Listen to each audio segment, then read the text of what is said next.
Hey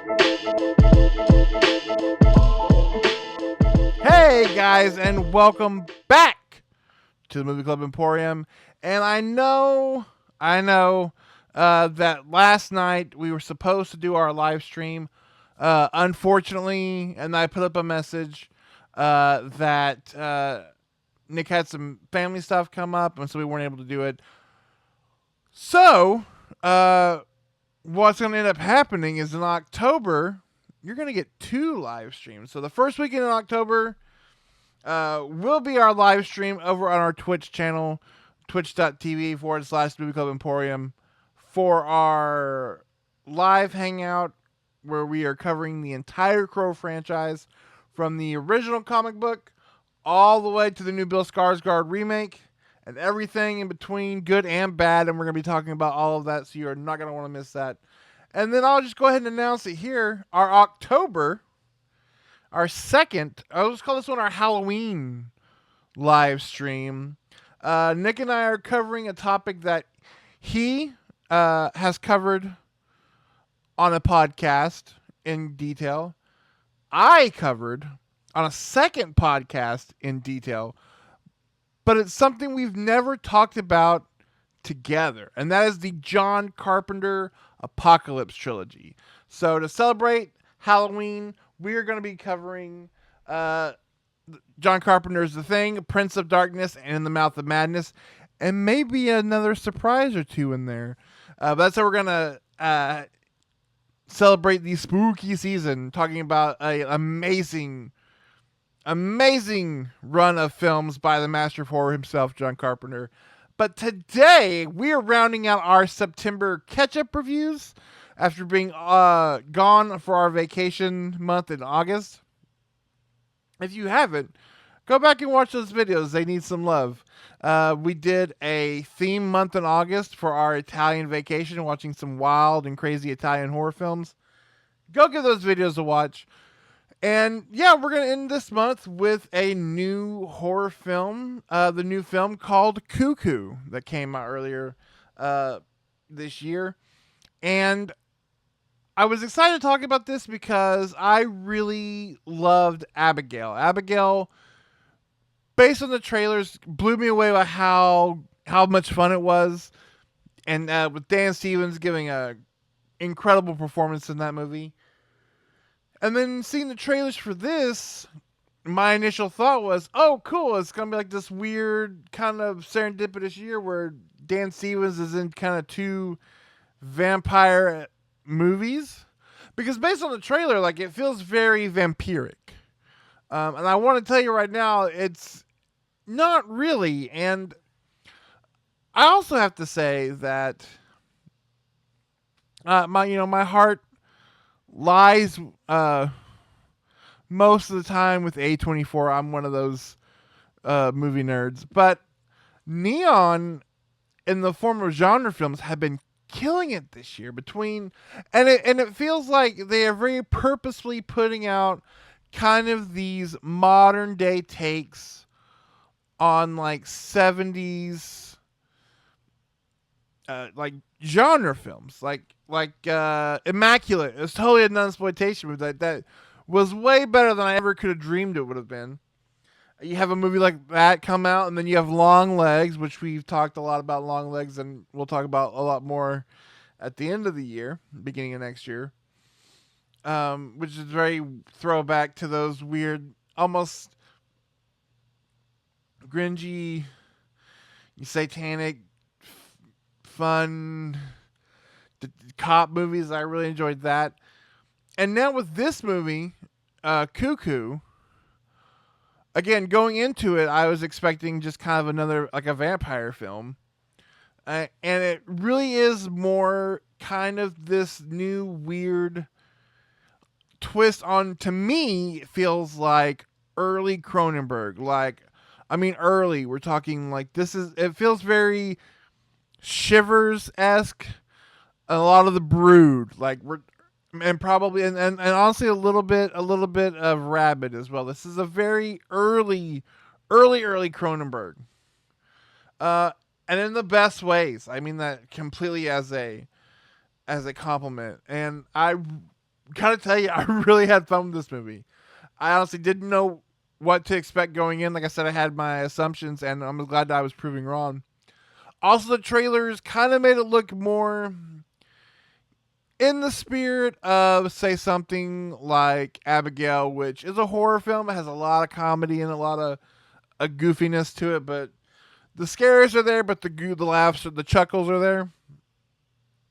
This is not nearly as much that as parts of the trailer make you seem like. There's some heavy stuff in this movie, and most of it rests on the shoulders of Hunter Schafer, who plays our lead Gretchen.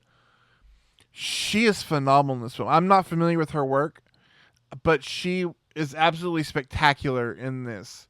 She has to play a lot of heavy emotion, a lot of heavy physicality. You know, she's beaten up a lot in this movie, and she does it well. She's so fantastic, and I love that Dan Stevens, you know, going back to The Guest, is just like this weird little character actor that when he pops up at something, you set up, and he every movie he's in, like he without chewing the scenery, kind of almost steals every movie he's in, and this is no exception. He is a fairly,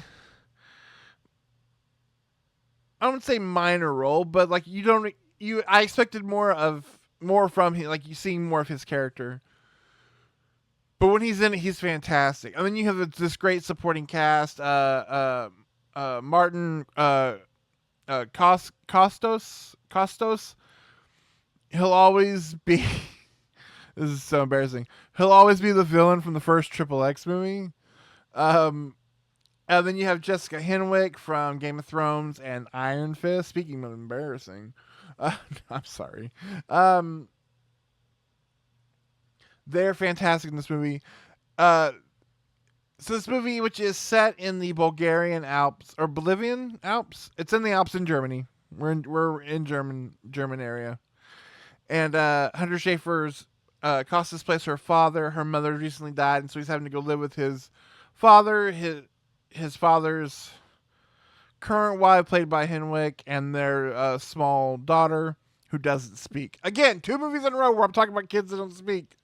This one I enjoyed much more and was much more original. We're going to this resort.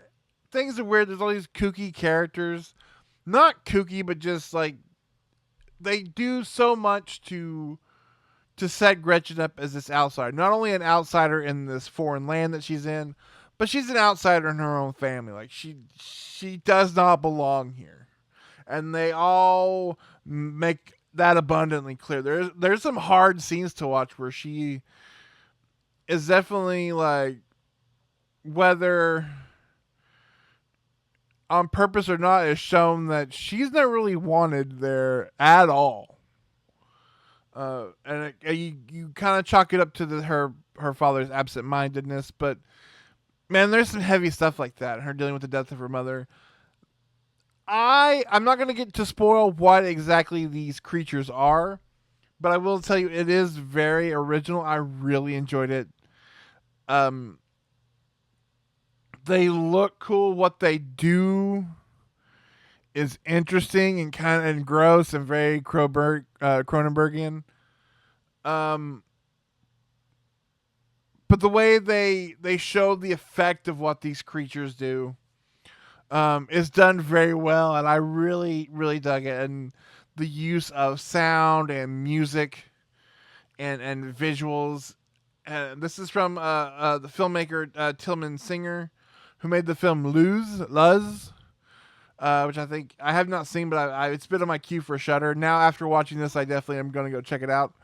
But yeah, like I said, this movie, I went in completely expecting something in the same vein as Abigail, and was absolutely blown away by how original and emotionally impactful and well acted, and how much fun. And I don't mean in the same fun as Abigail.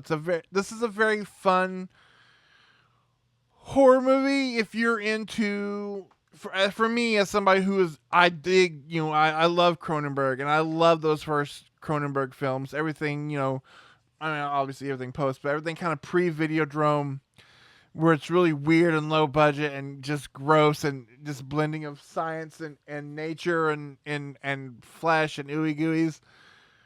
It definitely taps that vein for you, if you will, pun intended. Um, but yeah, again, it was just absolutely amazing to kind of see something like this get kind of a wide release. I mean, not like a wide release, but it definitely it didn't come near me. But I had to watch it on Vudu, but or Fandango, if you will. But no, I absolutely love this movie. I thought it was fantastic. It's definitely one I'll be singing the praises of for the rest of the year when people ask what's something to check out, because again, I was blown away. This feels like something, again, like I said, that is in that that realm of movies that I love. These weird indie horror movies that are wholly original. A lot of times, are the A24s who's putting them out. But again, Neon right now, as far as Neon's horror movies this year, they're batting 1,000, 3 for 3. Like, I love this movie. Um, and it is one that you should definitely check out. Go in knowing as little as possible. I'm afraid I may have even said too much in this spoiler-free review, because going in not knowing what you're dealing with and especially realizing that it's not what you expected at all, made it absolutely great. So do yourself a favor and check out Cukoo. So that is going to wrap up this review as well as our September catch up. I know there's a lot of movies coming out in October, whether it is the new Joker. There's some other, the Megalopolis comes out. I don't know if they got anywhere around here. I kind of want to see what that is. So we're doing our Halloween horror month celebration through October. So all of our reviews in October are under the theme of Tell Me a Story. We are talking about 4 under talked under. I won't necessarily underappreciated, but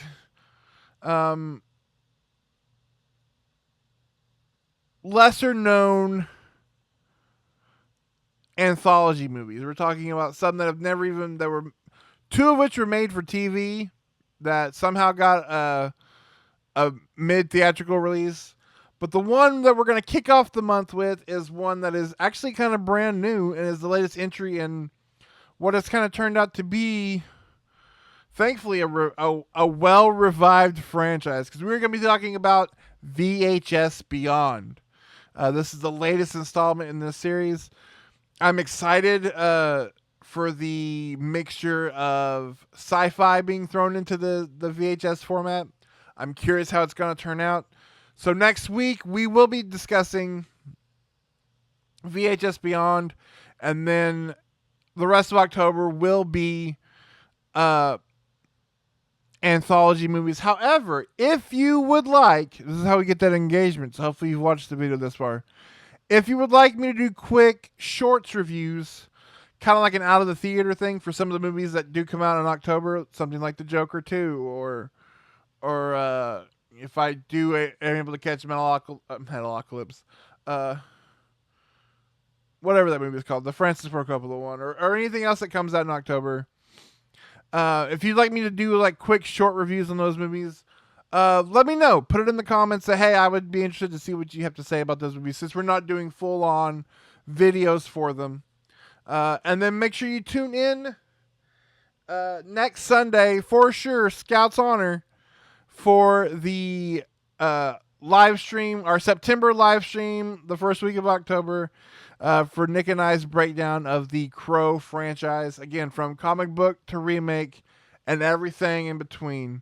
You're not going to want to miss that. It's going to be an absolute blast. And then at the end of the month, we're celebrating Halloween with the master of Halloween himself, John Carpenter, and the Apocalypse trilogy.